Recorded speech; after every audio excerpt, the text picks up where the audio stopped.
दोस्तों, यह कहानी एक ब्राह्मण पुत्र अजामिल और वेश्या की है। यद्यपि अजामिल बाद में सर्वश्रेष्ठ गति को प्राप्त हुआ था, अजामिल की कथा आज के युवाओं को जरूर जानना चाहिए कि कैसे मात्र एक अश्लील दृश्य देखने से अजामिल किस गति को प्राप्त हुआ। बहुत समय पहले कान्यकुब्ज देश में अजामिल नामक ब्राह्मण रहता था। अजामिल बहुत बड़ा शास्त्रज्ञ था। शील, सद्गुण, विनय का वह खजाना था। अजामिल गुरु, पिता व महात्माओं की सेवा करता था।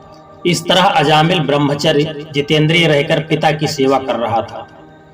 एक दिन अजामिल के पिता उसे वन से फूल, समिधा और कुश लाने के लिए कहते हैं।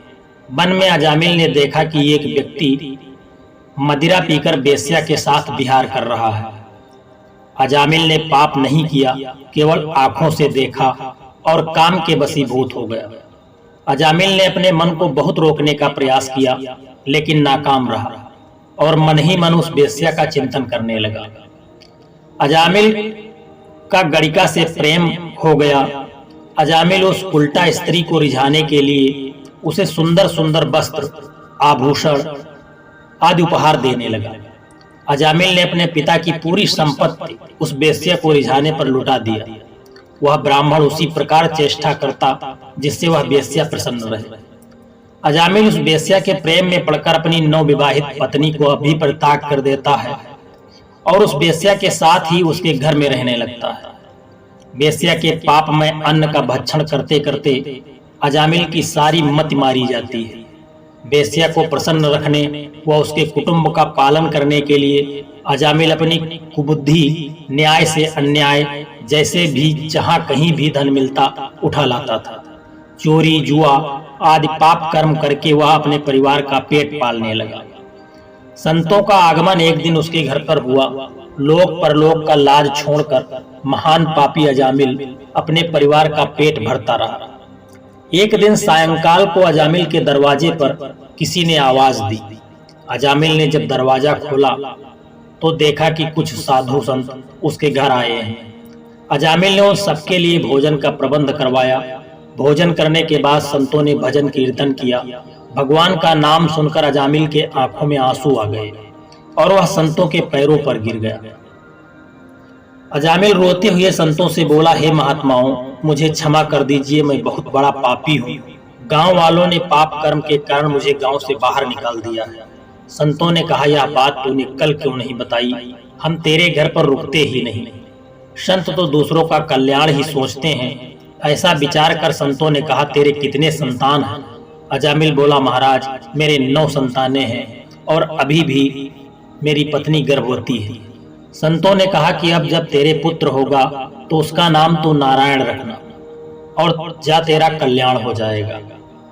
संतों के आशीर्वाद से अजामिल को पुत्र की प्राप्ति हुई और उसका नाम नारायण रखा गया। अजामिल अपने छोटे पुत्र पर बहुत आसक्त हो गया था। सोते जागते, खाते पीते हमेशा वह नारायण को ही बुलाया करता था। धीरे धीरे अजामिल की उम्र 88 वर्ष की हो गई। अब वह अतिशय मूढ़ हो गया था। उसे पता भी नहीं चला कि मृत्यु उसके सर पर नाच रही है। एक दिन अशक्त होकर अजामिल बिस्तर पर पड़ा था। थोड़ी दूर पर उसका पुत्र नारायण खेल रहा था। अजामिल ने देखा कि 3 भयानक यमदूत उसके पास खड़े हैं, जिसके हाथ में फांसी, मुंह टेढ़े मेढ़े और शरीर के रोए खड़े हैं। यमदूतों को देखकर अजामिल डर गया और अपने पुत्र को कहने लगा, नारायण मेरी रक्षा करो, नारायण मुझे इन यमदूतों से बचाओ। इधर यमदूतों ने अजामिल के सूक्ष्म शरीर को खींचना शुरू किया। उधर भगवान विष्णु के पार्षद वहां उपस्थित हो गए। उन पार्षदों ने यमदूतों को उसका प्राण हरने से रोक दिया। यमदूतों ने आश्चर्य करते हुए कहा, तुम लोग कौन हो जो धर्मराज की आज्ञा का निषेध कर रहे हो? वैकुंठ के पार्षदों और यमदूतों के बीच बहुत ज्यादा बहस हो गई। इस वार्तालाप में धर्म, अधर्म, पाप, पुण्य आदि पर विस्तार से चर्चा हुई। हे स्वामी भक्त यमदूतों, बड़े खेद की बात है कि धर्मराज की सभा में अधर्म हो रहा है। भगवान विष्णु के पार्षदों ने जब ऐसा कहा तब अजामिल ने विवश होकर ही नारायण का नाम लिया और इसके पापों का प्रायश्चित हो गया। चोर, शराबी, मित्रद्रोही, गुरु पत्नी गामी या ऐसे लोगों का संसर्गी राजा पिता स्त्री की हत्या करने वाला भी नारायण का नाम लेने पर यमराज के पास में नहीं बनता, इसीलिए तुम लोग इसके प्राण को नहीं ले जा सकते। इस तरह पार्षदों ने अजामिल को मौत के मुंह से बचा लिया। अजामिल का उद्धार हो गया। यमदूतों और पार्षदों का वार्तालाप सुनकर अजामिल के हृदय में भक्ति का उदय हो गया। उसे अपने कर्मों पर बहुत दुख हुआ और वह सोचने लगा कि मैंने इंद्रियों के बस में होकर अपना ब्राह्मणत्व नष्ट कर लिया। अजामिल के मन में तीव्र वैराग्य उत्पन्न हो गया और बिना समय गंवाए वह हरिद्वार चला गया। वहां भगवान का स्मरण भजन करते हुए उसने शरीर का त्याग कर दिया। मृत्यु के पश्चात बैकुंठ ले जाने के लिए 4 पार्षद विमान लेकर आए। बैकुंठ की बिरजा नदी में स्नान करते ही अजामिल भी बैकुंठ का पार्षद बन गया और सदा सदा के लिए बैकुंठ धाम का निवासी बन गया। दोस्तों, यह कहानी यदि आपको अच्छी लगी है, आपने इस कहानी से कुछ सीखा है, तो वीडियो को एक लाइक कर देना और चैनल को सब्सक्राइब कर लेना। जय श्री कृष्णा। राधे राधे।